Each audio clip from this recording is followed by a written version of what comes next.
Deputy President David Mabuza has addressed the National House of Traditional and Khoi San leaders this morning. He says the way has been opened for the elections and appointments of traditional leaders to highlight the importance of this institution within the country. eNCA's Ayesha Ismail joins us now for an update. And Ayesha, let's start right there. Clarify for us, what does he mean the way has been paved for the election of traditional leaders? In what sense is that way paved within a context where in many instances a person doesn't get elected to become a traditional leader?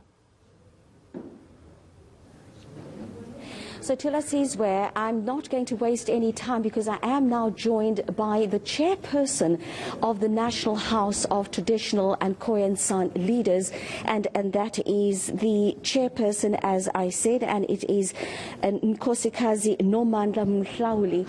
Ma'am, we listened to the Deputy President addressing the National House this morning, and he talked about now paving the way for the election of the national leaders. What exactly does that mean? Thank you very much. Greetings to everybody, to the listeners. First of all, as we know that this is the House of Traditional and Khoi San leaders, it is formed by representatives from all provinces except Western Cape, which is still trying to organize their leadership. Also Gauteng, but Gauteng is represented by two traditional council members who are chairpersons.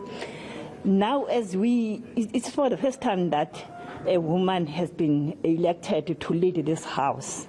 So it means that as the Deputy President was saying, talking about what you have been asking, it means that when you elect members, elect leadership to the National House, you can elect anyone. Anyone is ready to lead.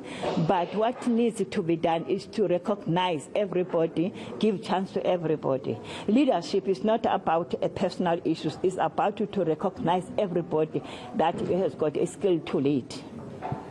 But what role do traditional leaders play in this modern-day society?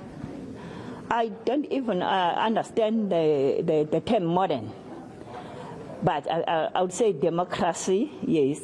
We are there as traditional leaders. Traditional leaders have been there, they are still there. So there's no change of leadership there. Even if you can elect your councillors, they will be elected for 5 years and they will go. But traditional leaders are there, they inherit their positions.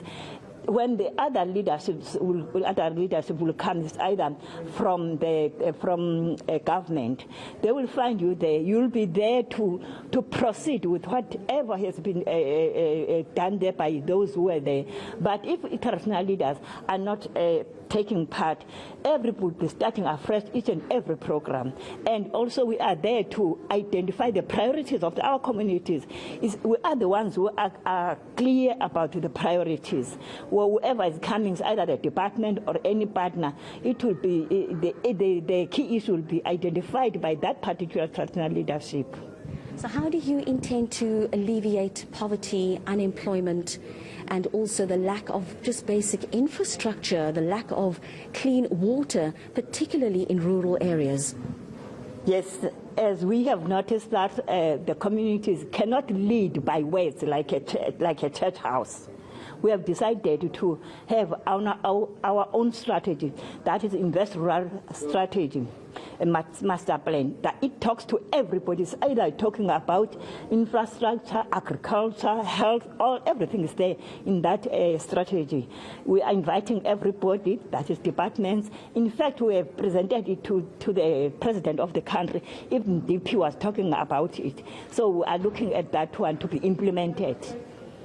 All right. Thank you so much for your time, ma'am. And Tula Sizwe, that was the chairperson of the National House of Traditional and Khoi San leaders, and that is Nkosikazi Nomandla Mhlauli. Right, thank you for that update. That's eNCA's Ayesha Ismail there with that update.